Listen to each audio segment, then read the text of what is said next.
Mr. President. Senator from West Virginia. Mr. President, I ask that the order of the quorum call be rescinded. Without objection, so ordered. I ask consent that the Senator from Oregon, Mr. Wyden, his amendment number 27, be put on the pending amendments list. Without objection, the clerk will report the amendment. The Senator from West Virginia, Mr. Rockefeller, for Mr. Wyden, proposes amendment number 27. I note the absence of a quorum. Clerk will call the roll. Mr. Okaka.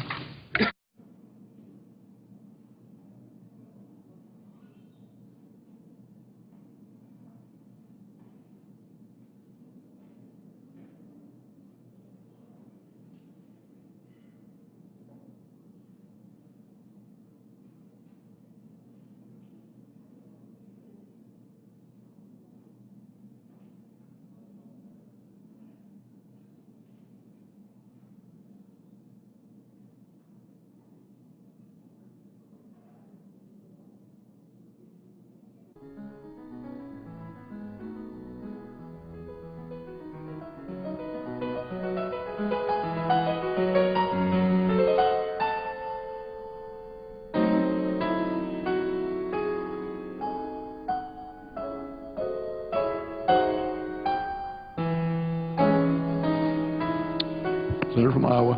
Mr. President, I ask that further proceedings on the quorum call be dispensed with. Without objection, so ordered. Mr. President, I'd like to discuss an alarming trend that seems to be developing on this, the first substantive legislation that we're considering on the Senate floor in this new Congress.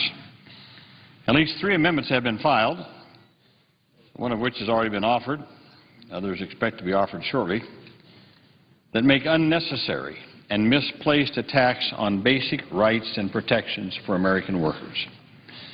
I find it deeply disturbing that in this difficult economy, some of my colleagues on the other side of the aisle seem to be chomping at the bit to bring American workers down a notch or 2 more. I don't think that the safety of our skies has to come at the expense of fair wages, safe working conditions, and other basic workplace rights. And I hope that all of the Republicans in this chamber don't share that radical viewpoint. The First Amendment that I would focus on today would deny transportation security officers basic collective bargaining rights. That amendment was offered by my friend, the distinguished senator from Mississippi. Well, that's fundamentally unfair and a poor way to treat hardworking people who are on the front lines of our effort to keep America safe. Currently, most federal employees, including other employees at the Department of Homeland Security, like Border Patrol, Immigration and Customs officials, Coast Guard, they all have a voice in the decisions that affect their safety, their families, and their future. Other federal security employees also have these protections. The right to collective bargaining, including Border Patrol agents, Capitol Police officers, Customs and Border Inspection officers, and Federal Protective Service officers. That's right. All of these wonderful policemen that we see out here day after day that are doing a hard job protecting us, protecting all the people that work in the Capitol and all these buildings around here, all of our Capitol Police officers, guess what? They have the fundamental right of being organized and collectively bargain for their hours, wages, and conditions of employment. Do we feel any less safe because of that? Of course not. And despite working side by side with these colleagues, transportation security officers, TSOs, are denied the rights that these other employees enjoy. They don't have a voice at work. They don't have whistleblower protections. They have no right to appeal if they are subject to discrimination or unfair treatment by their supervisors. The absence of collective bargaining rights has made TSA less effective. Our transportation security officers, TSOs, have twice the average rate of injury for federal employees. A recent, quote, best places to work, end quote, survey ranked TSA 220 out of 224 federal employers. And turnover rates are among the highest for any federal agency. Let me repeat that. Turnover rates at TSA are among the highest for any federal agency. I submit that low morale, high turnover at a frontline security agency are a recipe for disaster. And Senator Wicker's amendment will only exacerbate the problem and make it worse. I've heard some deeply disturbing rhetoric from my Republican colleagues about the effects of granting TSOs collective bargaining rights.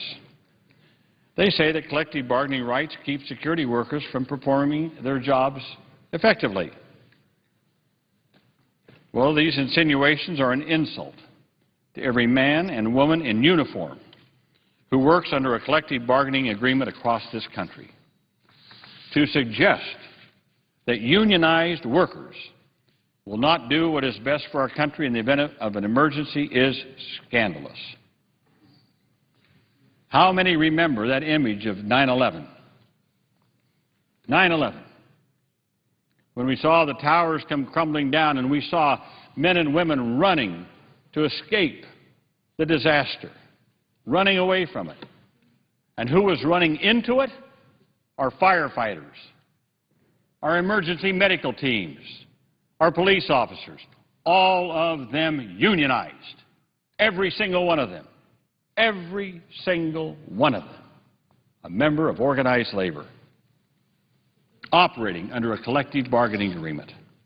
Does anyone question their loyalty, their devotion to duty, many of whom lost their lives, many who are severely impaired for life because they did their duty? Simply because they were union members? We're saying that somehow they're less than others simply because they belong to a union? Also, on 9/11, Department of Defense employees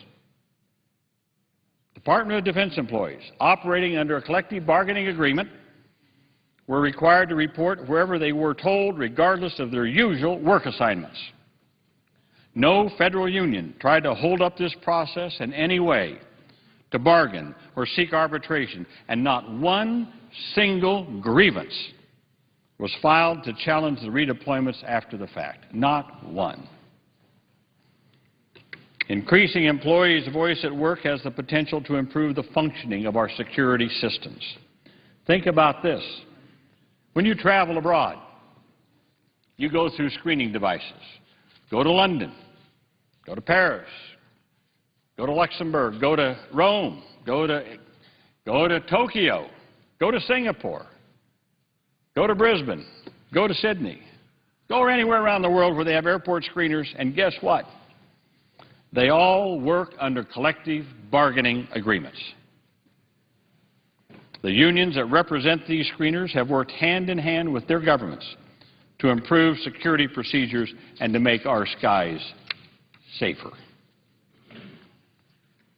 Now, Senator Wicker referenced a 2003 memo from the Undersecretary of Transportation Security as the rationale for his bill. Well, currently, TSA is reviewing that 2003 decision and is expected to make a determination soon about the relationship between safety and collective bargaining. I think we should defer to that agency's expertise on this issue rather than hastily approving an amendment that would limit the administration's ability to adapt. Collective bargaining, I believe, is the best way to bring dignity, consistency, and fairness to a workplace. It will make our TSO workforce more safe and stable, enhancing the security of our skies. Restoring these essential rights is long overdue. I urge my colleagues to oppose the Wicker Amendment. Mr. President, I yield the floor and note the absence of a quorum. Mr. Akaka.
The Senate today continuing debate on Federal Aviation Administration programs.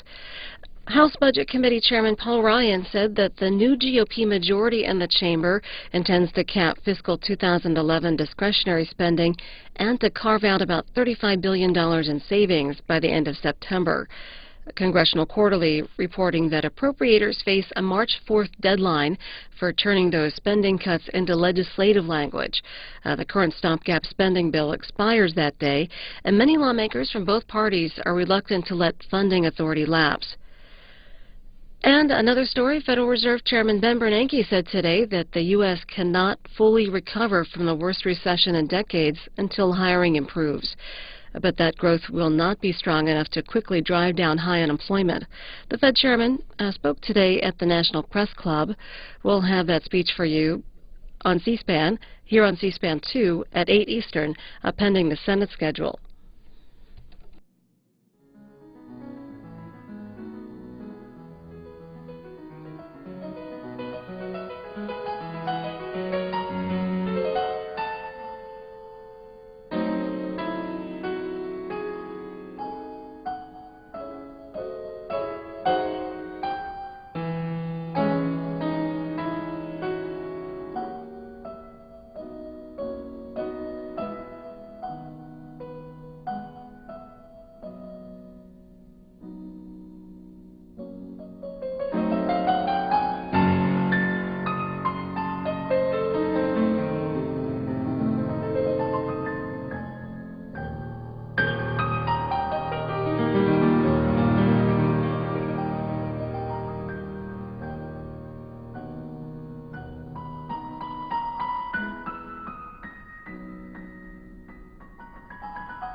An update on what's happening in Egypt as we wait for a senator to speak.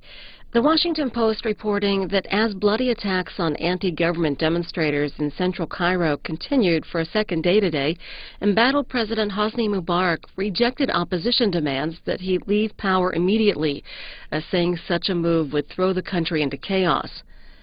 More about the country later with a forum on the implications of the uprising in Egypt. It's hosted by the Center for Strategic and International Studies and the Schieffer School of Journalism. That'll be live at 5:30 Eastern on C-SPAN.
Majority Leader. This consent to call the quorum be terminated. Without objection, so ordered. Mr. President, I ask unanimous consent that Senator Paul be recognized to call up amendment number 19, which deals with the Davis-Bacon issue. There be 30 minutes of debate equally divided between Senators Paul and Rockefeller or the designees. Upon the use or yielding back at the time, there be 10 minutes of debate equally divided on the White House amendment number 8, dealing with laser pointers.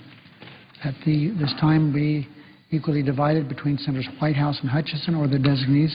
Upon the use or reading back at the time, the Senate proceed to vote in relation to the White House amendment, to be followed by a vote in relation to the Paul amendment. Further, that there be no amendments or points of order in order to the amendments prior to the votes, and that the motions to reconsider be considered made and laid on the table with no intervening action or debate.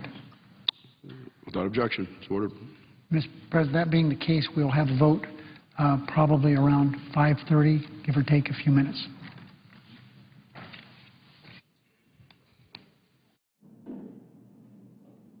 Yes, and everyone should be alerted. There's likely to be some time yielded back. If that's the case, we'll move it up the vote even more quickly.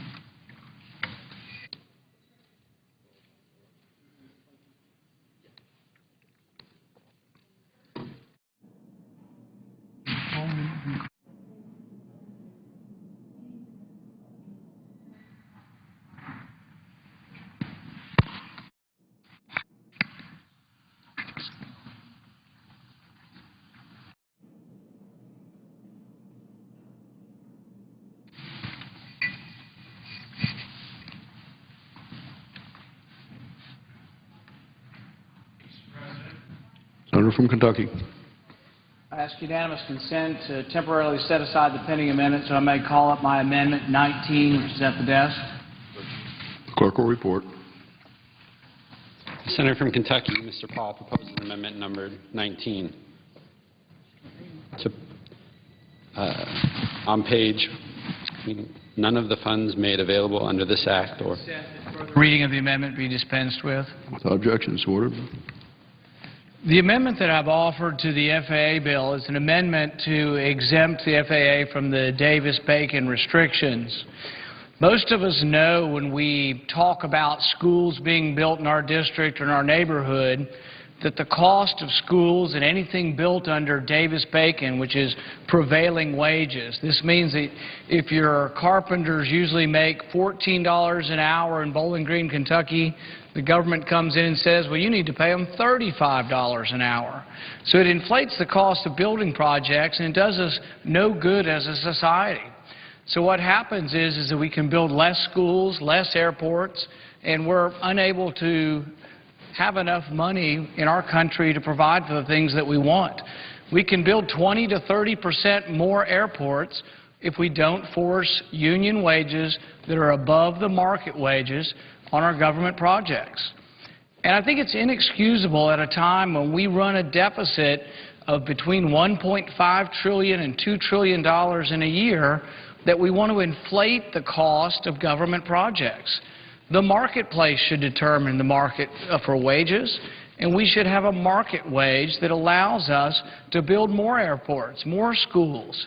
And I think it's not a good idea to have the government get involved by forcing wages above the market wage. If you pass this and you allow an exemption from Davis-Bacon, you'll save about $500 million just on this job, just in this department. If you were to allow this across government, you'd save $11 billion. My point in bringing this up is that this won't balance the budget, but you've got to start somewhere. Everybody says we have to do something, but nobody's willing to do anything that will reduce government expenditures. I think this is one small step forward, and that if we don't do this, if you can't vote for this one small step forward, you're not serious about balancing the budget. That's why the American people are unhappy with us in Congress, is because we won't do anything. We won't step forward, we will not be bold, and we will not start cutting spending. I recommend to the Senate that we pass this amendment as one small step forward, but an important step forward towards trying to get our fiscal house in order. I yield to Senator Hutchinson. Senator from Texas. Mr. President, how much time does Senator Paul control? There are 12 and a half minutes left on Senator Paul's side. How long? 12 and a half. Mr. President, I would like to hold until the other side has had a chance to speak, and then I will take part of Senator Paul's time.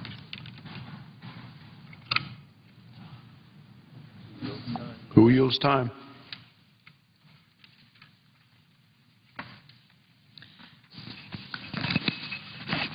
I think the senator from Iowa would wish to speak.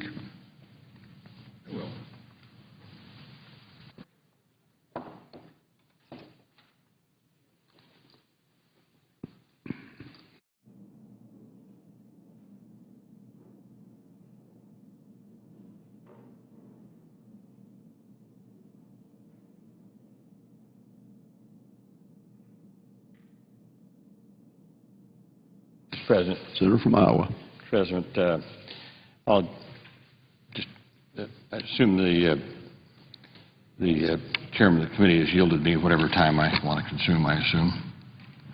And I'm reserving some time also for the chairman. Well, Mr. President, here we go again. It's not the first time we've had an attack on Davis-Bacon, and I'm sure it won't be the last. But again, we have to get the facts out and not be led astray by misconceptions and by lack of really good data. The fact is, Davis-Bacon doesn't just create good jobs, it saves government money in federal construction costs. Now again, my friend from Kentucky has said that this is going to cost more money. Well, I'd like to see the studies, because we've had a lot of studies on Davis-Bacon over the years, and studies have shown that prevailing wage laws lead to reductions in the number of injuries by 10 to 20%. This is because responsible contractors that pay their workers at least the prevailing wage complete the work on time, with better quality, higher productivity, and fewer safety problems. We also need Davis-Bacon so that our infrastructure projects are built safely for the hundreds of millions of Americans who rely on them. Because contractors that pay prevailing wages hire higher skilled workers and better trained workers, they produce safer buildings, bridges, roads, and tunnels. Senator Paul's amendment would undermine public safety by making it much easier for less responsible contractors to build important public infrastructure projects with shoddy construction. Congress has rejected attacks on Davis-Bacon before, going clear back to the 1920s, and it should do so again. In the most recent vote in the Senate in 2007, a bipartisan vote of Democrats and Republicans voted against an amendment to strip Davis-Bacon protections from funds to repair bridges. Again, there's always been bipartisan support for Davis-Bacon in this body. In fact, I say to my friend from Kentucky, you ought to read history. Representative Davis and Senator Bacon were both Republicans, and conservative Republicans. It was originally a Republican bill. And I hope that my colleagues will recognize the value of continuing to support fair wages in these difficult economic times. This is the wrong time to start pulling the rug out from underneath our construction workers. Our fair wages that we have under Davis-Bacon are a key component of middle-class security. For working families, now is the wrong time to be attacking these essential protections.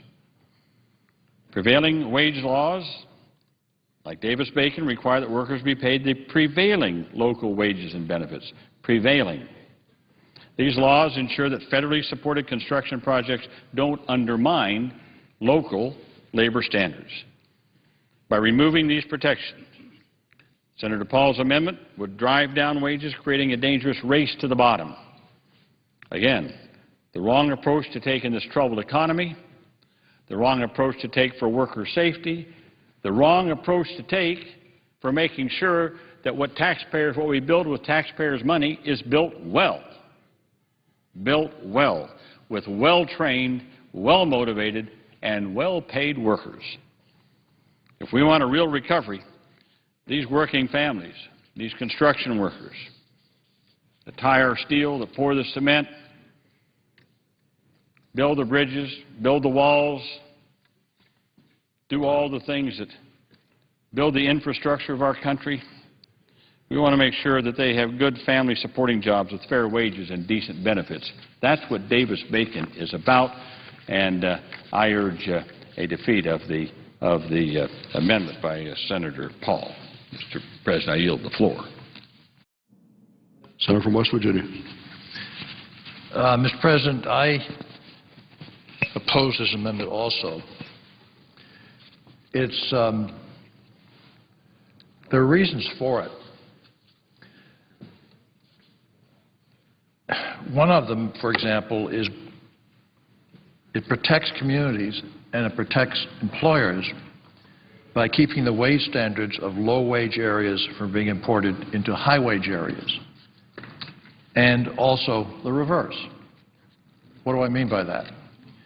Obviously, West Virginia has a very different wage level than New York or Maryland or many parts of Virginia. They could come in and bid on a contract and either bid very low and do a bad job or bid very high and get it for whatever reason. This prevents artificially inflating wages. The inference was that it costs more to have Davis-Bacon. Now, there are people who don't like Davis-Bacon. I understand that. But the law specifically requires that all workers must be paid no less than prevailing wages and benefits that are paid on similar projects in that area. So it tacks the whole Davis-Bacon concept onto the local wage, regional local wage area. And, you know, Virginia and Maryland aren't far from West Virginia, so people want contracts or they're likely to bid. Since it was enacted, the Davis-Bacon has protected taxpayers and workers from lowball contractors who try to compete by undercutter work. And you know that song. I mean, people, we all see it so much. They come in and they bid at a very low price, they get it, and then there's all kinds of extra things added on, cost plus. It doesn't happen in this, isn't allowed in this. So the law effectively makes sure the taxpayers get their money's worth. And as the senator from Iowa has indicated, numerous studies have determined that projects built under Davis-Bacon are, in fact, more likely to be completed on time, within budget, and with fewer repair costs. So this is a very significant amendment. But it's not bilking the taxpayers' amendment. It's protecting the taxpayers and putting Davis-Bacon puts it, the contract and the wages in line with what's prevailing locally. That is the law. Makes sense to me, and I strongly oppose the amendment. Senator from Texas. Mr. President, I rise to speak in favor of the Paul Amendment. The Davis-Bacon Act was passed in 1931. We had a very different labor diversity of wages. There were not minimum wages to the extent that we have today. And today, every state has a different cost of living, different standards of what kind of construction requirements there are, and thousands, Mr. President, thousands of buildings in this country are built in the private sector very safely, very efficiently, but when Davis-Bacon kicks in for a government program, it skews the entire wage scale of that community, causing an inflation to other projects. The studies that I have seen prove that Davis-Bacon increases costs throughout a community because it sets an artificial standard, not taking into account the cost of living in that area. No one can argue that the cost of living in New York is very different from the cost of living in Texas or West Virginia or Tennessee. And we shouldn't be trying to change the norms in an area by artificially inflating the costs. And that's exactly what Davis-Bacon does. And if we are going to hear the voice of the people who said last November, we are tired of business as usual in Washington and in Congress, we will pass the Paul Amendment, because this is the first step toward efficiency, to say that the projects going forward in this bill will not be subject to Davis-Bacon. They will be subject to bidding on contracts, and bidders do not necessarily win because they have the lowest bid. The person that is doing the contracting has the leeway to take into account quality, the reputation of the builder. So it's not like the lowest bidder gets every bid. It is a process that is orderly, but Davis-Bacon does inflate the cost. So I think the Paul Amendment is an excellent one. I think it will show that the people in this Senate got the message in November that we don't have to stick with a 1931 law that is no longer necessary because the protections are in place, and we need to build our taxpayer-funded facilities in the most efficient way that save taxpayer dollars. Mr. President, I support the Paul Amendment and hope that it will pass. President. Senator from Tennessee. Mr. President, I congratulate the senator from Kentucky. He is right on the mark. I mean, the American people know what our priorities are. Our priorities are two. One is to make it easier and cheaper to create private sector jobs. Two is to reduce the federal debt. The Paul Amendment makes it easier and cheaper to create private sector jobs. Why does it do that? Because it permits more contractors to hire more people to do more work at the lowest possible cost to the taxpayer. Also, according to the General Accounting Office, it will help lower the federal debt. In fact, the GAO has recommended changes in the Davis-Bacon Act as a means for trimming the federal deficit. Leaving the law the way it is, applying the Davis-Bacon law to construction projects all over the country will mean fewer jobs, less construction, higher taxes, and a higher federal debt. Passing the Rand-Paul Amendment will mean that we'll make it easier and cheaper to create private sector jobs. So day after day after day in the Senate, we should be acting on legislation that remembers that in Tennessee, for example, we've had 24 straight months of unemployment above 9%. I'm glad to be a co-sponsor of the Paul Amendment because in my state and across the country, it will make it easier and cheaper to create private sector jobs instead of adding to the debt, creating fewer jobs, meaning less construction, slower airport contracts, and higher taxes. I yield the floor. Thank you.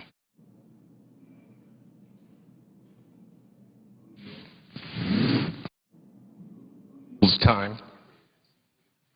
Sorry, who yields time? Mr. President, I would ask if I could ask the senator from Kentucky if he is ready to yield back time, and I would ask the majority, are they ready to yield back time on the Paul Amendment? And if so, we could go on to the White House Amendment. I would say to my friend from then I'll be glad. All right. Then I would just reserve an additional 2 minutes for Senator Paul, and we can close this out. Sure. Mr. President.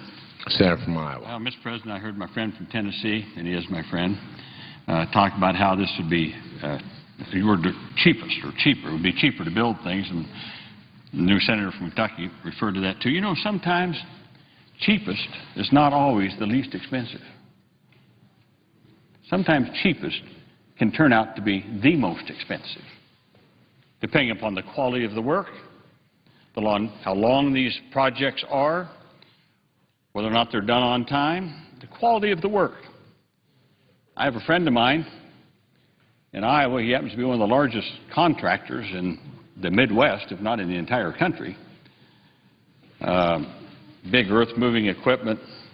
He's a huge contractor. Works in states all over. Probably does work in Tennessee and Kentucky and Texas and every place else. He told me once, he said, I'll only hire union labor. I asked him why. He said, well, because they have a great apprenticeship and training program. Plus, he said, I know that I get well-trained workers on my construction jobs. He said, I don't mind Davis-Bacon because I get apprentice, I get training, plus I get workers that I don't have to look over their shoulder all the time. I get quality work done. And he said, I didn't get big by undercutting everybody. I got big because I did good work. And I got good quality. And so he's able to go head-to-head with non-union contractors, and he's become the largest because of the quality of his work. So that's why I say to my friends, sometimes the cheapest is not always the best in terms of the interests of the taxpayers and of this country. I yield back to balance of my time. Or I yield.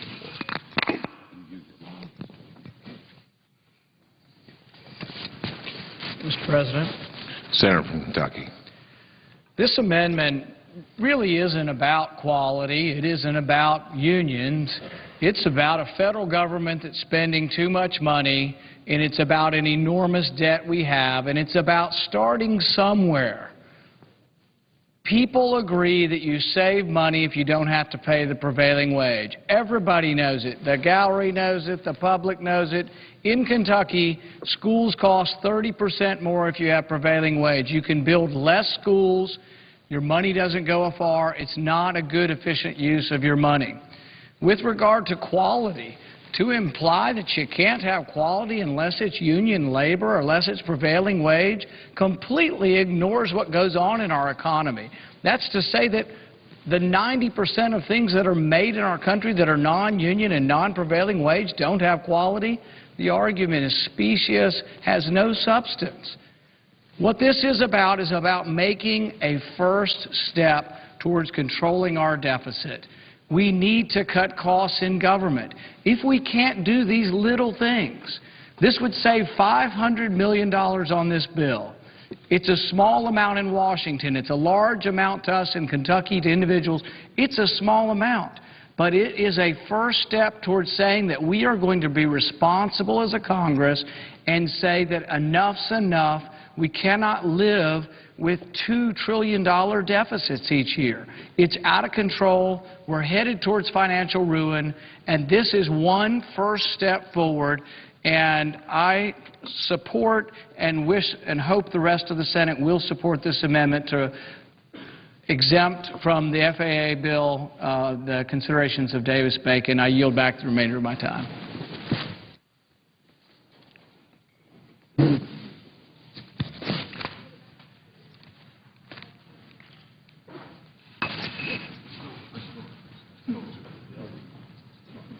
Mr. President, Is all time yielded back on the pending amendment? Yield back all time. Mr. President, I ask for the yeas and nays on the following. And I would ask... Is there a sufficient second? Yeas and nays. Mr. President? A senator from Iowa? No. Okay. There is a sufficient second. Senator from West Virginia? I would ask that it be a tabling motion. Move to table.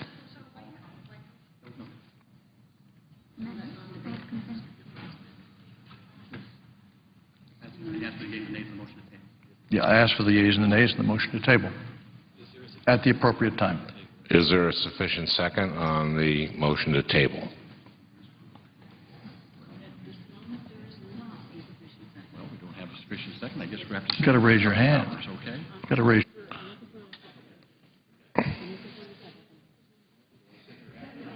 Half a night. Might as well have it. There is a sufficient second. The amendment will be set aside. That was 10 minutes with the White House. Okay. There are now 10 minutes evenly divided on the White House amendment. Who yields time? Mr. President. Senator from Rhode Island.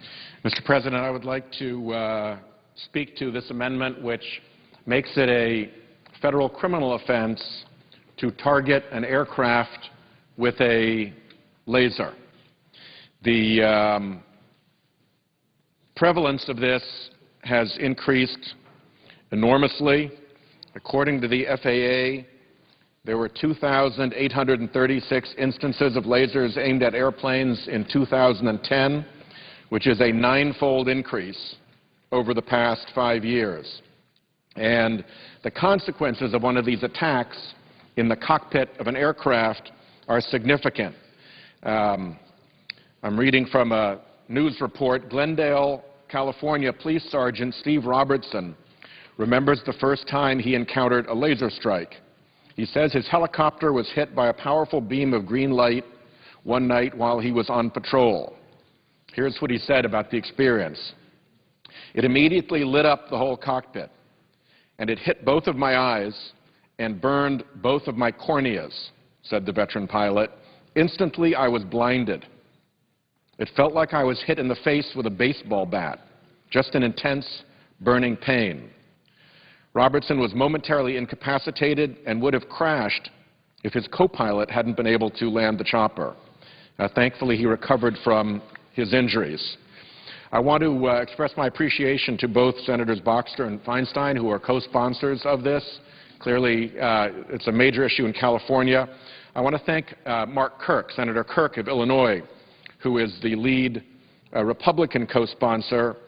O'Hare Airport is one of the busiest airports in the country. It had 98 of these events take place in 2010. Senator Durbin, also of Illinois, is a co-sponsor as well, and I express my appreciation to him. The House has passed a similar measure. There is every reason to believe that if we take the step, we will be able to help defend our airspace from these attacks. Obviously, they are most dangerous near airports when planes are either taking off or landing or in low-level flight, as Police Sergeant Steve Robertson was. It has the support of the National Association of Police Agencies and the Pilots Associations, and I hope very much that my colleagues will vote in favor of it and take this simple step to protect our aircraft travel from a new and emerging risk. I yield back. Does the chairman wish to speak? I yield back our time, but for the 2 minutes to the chairman. Senator from West Virginia. I know where he's from. Thank you for the accuracy. Mr. President, this is an enormously important amendment. And to be quite truthful, I think Senator Whitehouse would have been satisfied with just having it accepted by both sides, which it would have been. And I said, please bring it to a vote. This is a national security threat. The technology is going to get much better. He spoke about the pilot who was temporarily blinded, whose cornea was affected.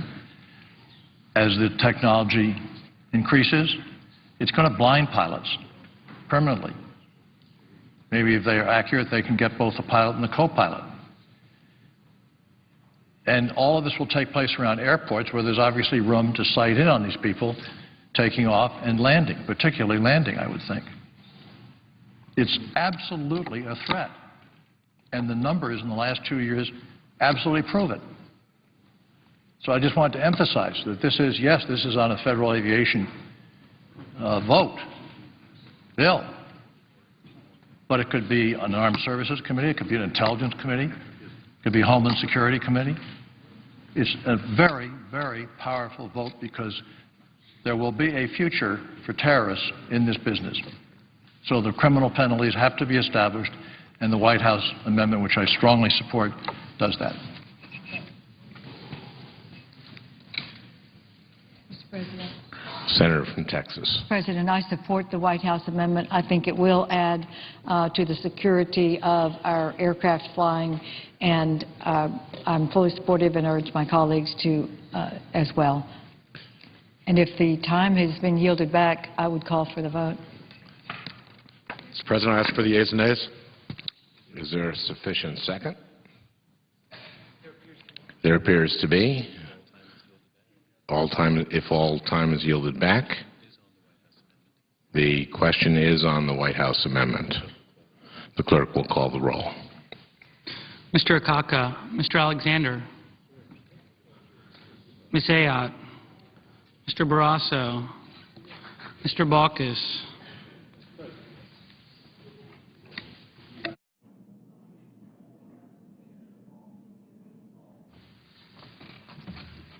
Mr. Begich,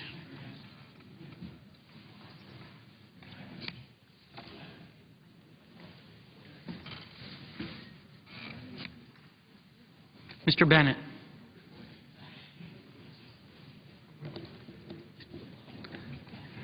Mr. Bingaman,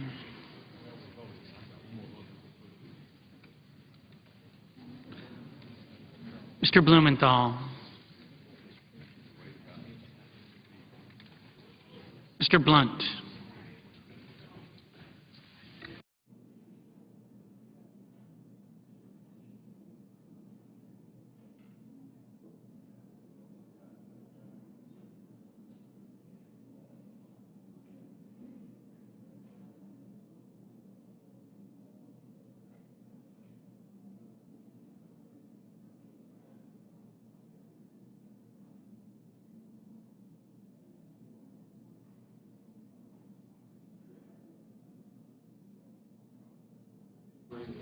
Mr. Bozeman, Mrs. Boxer,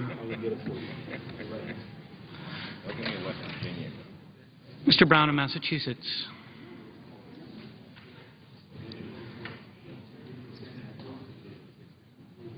Mr. Brown of Ohio,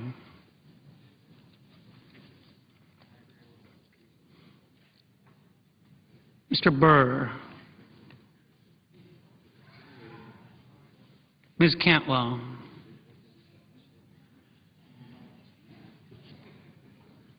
Mr. Cardin,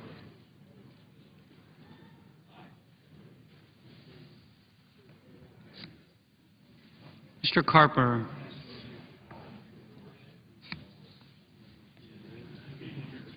Mr. Casey,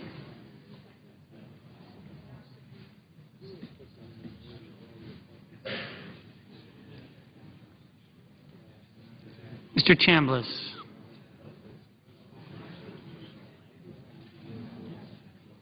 Mr. Coates,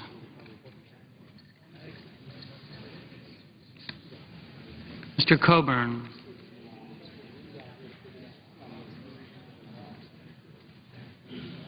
Mr. Cochran,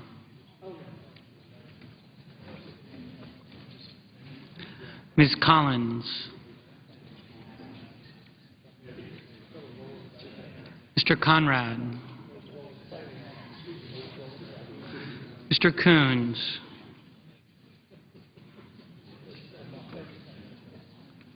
Mr. Corker, Mr. Cornyn, Mr. Crapo,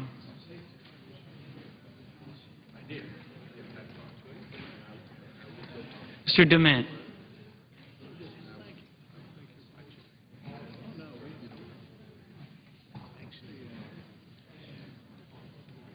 Mr. Durbin, Mr. Ensign, Mr. Enzi, Mrs. Feinstein, Mr. Franken, Mrs. Gillibrand, Mr. Graham, Mr. Grassley, Mrs. Hagan,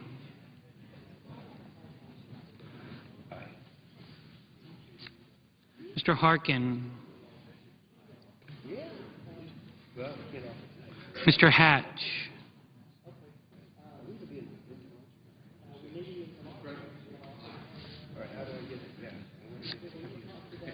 Mr. Hoven,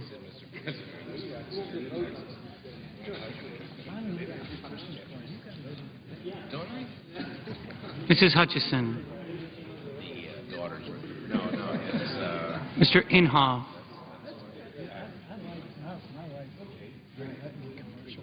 Mr. Inouye.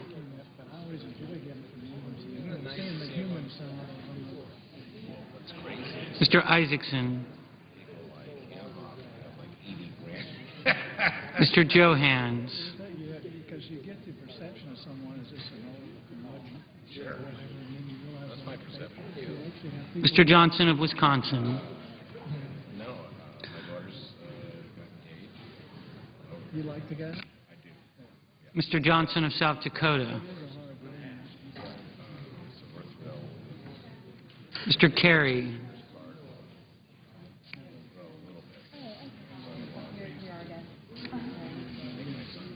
Mr. Kirk. I had 4, and for a while, I didn't think they'd ever get married, and then within about 4 years, I had 4 weddings, I was broke. Ms. Klobuchar. Got 2 grandkids now, so things happen fast. Mr. Cole. Actually, 3 of them are near my home. Mr. Kyle. One's in Charlotte, one's in Columbia, one's in Charleston, and one in different parts. Ms. Landrieu. The ones out in Arizona, Mr. Lautenberg. we're empty nesters, so this is not a good time for me to be. Mr. Leahy.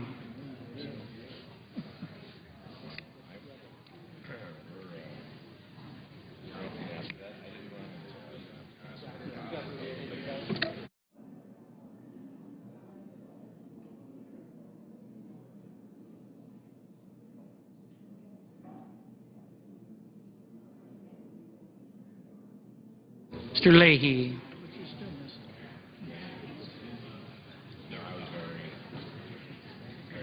Mr. Lee.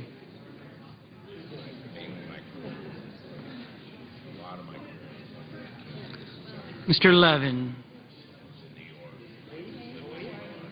Mr. Lieberman.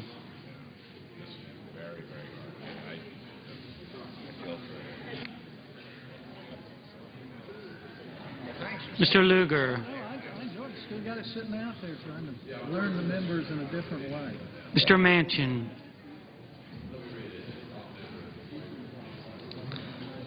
Mr. McCain. Mrs. McCaskill. Mr. McConnell. Mr. Menendez.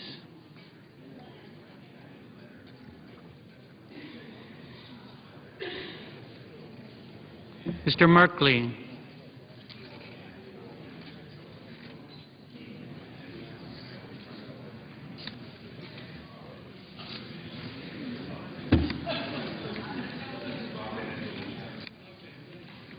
Ms. Mikulski.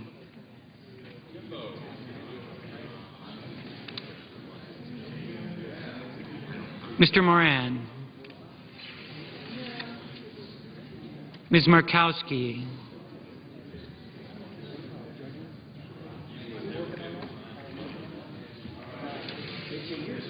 Mrs. Murray.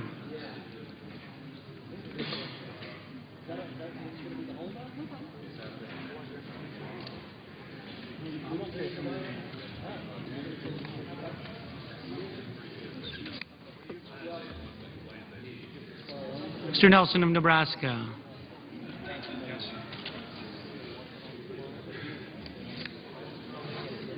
Mr. Nelson of Florida.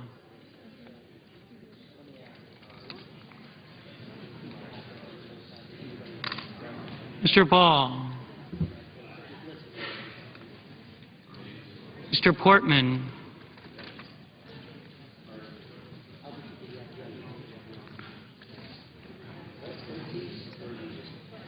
Mr. Pryor.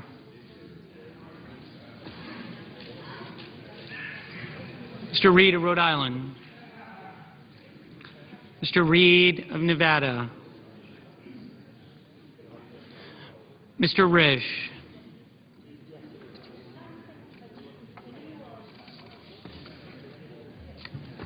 Mr. Roberts.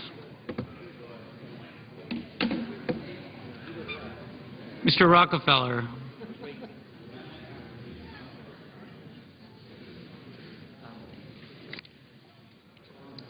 Mr. Rubio. Mr. Sanders. Mr. Schumer.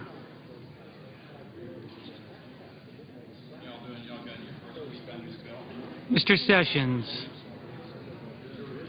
Where are you from, Dave? Mrs. Shaheen. Where are you from? Mrs. District, that's right. You seen Senator Cochran yet? Mr. Shelby. I walked over here with him. He'll be very proud of you. Ms. Snow. Yeah. You'll have a great experience. Ms. Stabenow. Study hard. Yeah, I know it's hard. It makes you go to bed early. This is the second day in a row he's never quite that. And he's the guy who's going to rely. Mr. Tester. Hey, you talked a minute to you. Wasn't that great? Mr. Thune.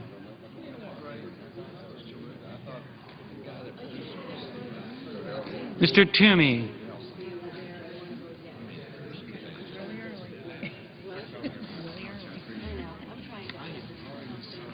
Mr. Udall of Colorado. Mr. Udall of New Mexico. Mr. Vitter. Mr. Warner.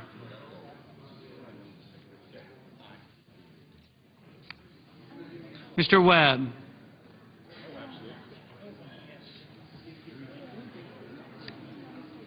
Mr. Whitehouse.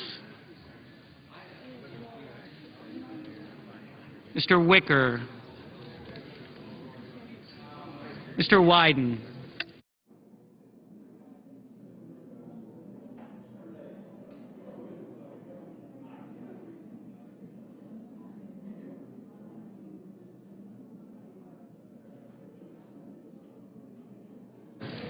Senators voting in the affirmative: Alexander, Blumenthal, Boxer, Brown of Massachusetts, Burr, Cantwell, Corker, Cornyn, Crapo, DeMint, Durbin, Franken, Harkin, Hoven, Hutchison, Inhofe, Isaacson, Johans, Johnson of Wisconsin, Kerry, Kyle, Leahy, Lee, Lugar, Manchin, McCaskill, Moran, Murray, Nelson of Nebraska, Reed of Nevada, Risch, Rockefeller, Rubio, Sanders, Schumer, Sessions, Tester. Mr. Toomey, aye. Mr. Paul voted in the negative. Mr. Inouye. Mr. Inouye, aye. Mr. Bozeman. Mr. Bozeman, aye. Mr. Wyden. Mr. Wyden, aye. Mr. Grassley. Mr. Grassley, aye.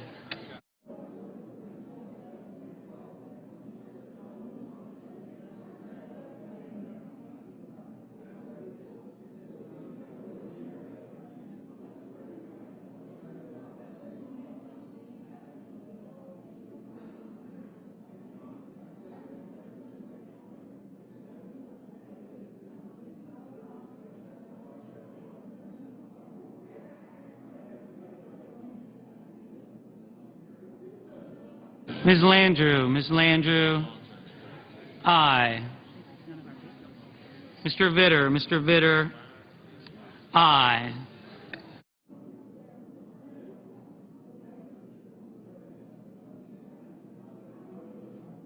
Mrs. Shaheen. Mrs. Shaheen, aye.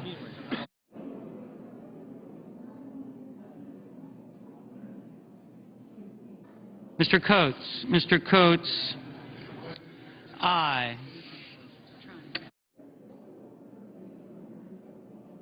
Ms. Ayotte. Ms. Ayotte, aye. Mrs. Hagan. Mrs. Hagan, aye. Mr. Bingaman. Mr. Bingaman, aye. Mr. Kirk. Mr. Kirk, aye.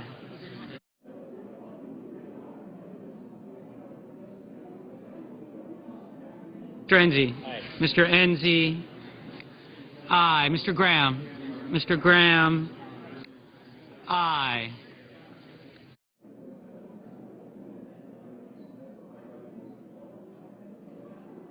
Mr. Cochran. Mr. Cochran, aye.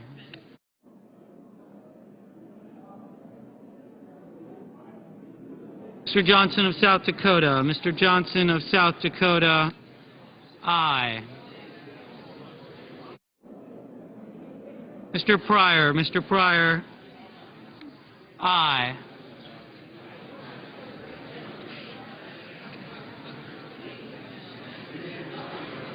Mr. Wicker. Mr. Wicker, aye.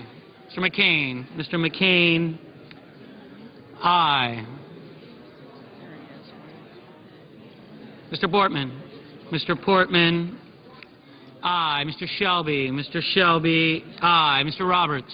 Mr. Roberts, aye. Ms. Collins. Ms. Collins, aye. Mr. Webb. Mr. Webb, aye. Ms. Klobuchar. Ms. Klobuchar, aye. Mr. Chambliss. Mr. Chambliss, aye. Mr. Coons. Mr. Coons, aye.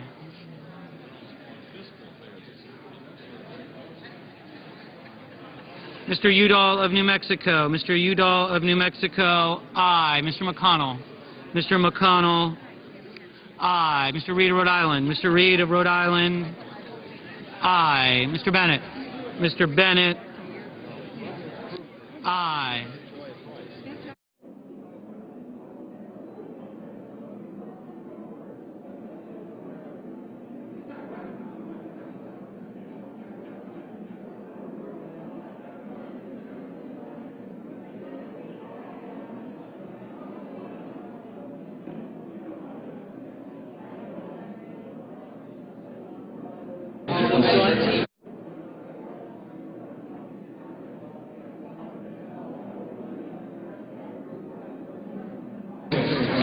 Ms. Stabenow. Ms. Stabenow, aye. Mr. Barrasso. Mr. Barrasso, aye. Mr. Lieberman. Mr. Lieberman, aye.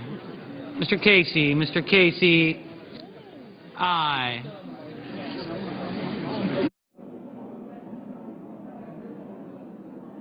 Mr. Menendez. Mr. Menendez, aye. Mr. Brown of Ohio. Mr. Brown of Ohio, aye. Mr. Levin. Mr. Levin, aye. Ms. Mikulski.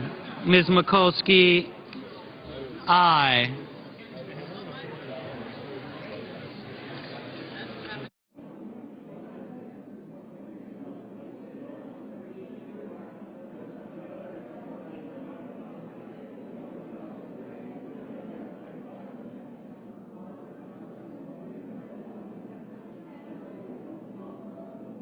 Mr. Akaka. Mr. Akaka, aye.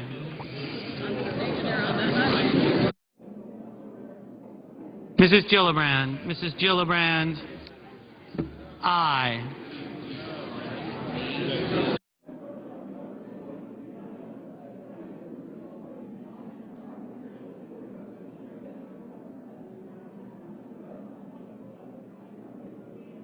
Mr. Carper. Mr. Carper, aye.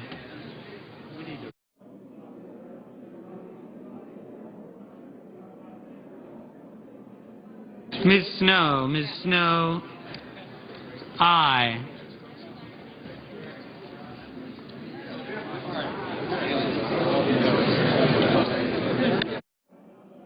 Mr. Cardin. Mr. Cardin, aye. Mr. Baucus. Mr. Baucus, aye. Mr. Udall of Colorado. Mr. Udall of Colorado, aye. Mr. Cole. Mr. Cole,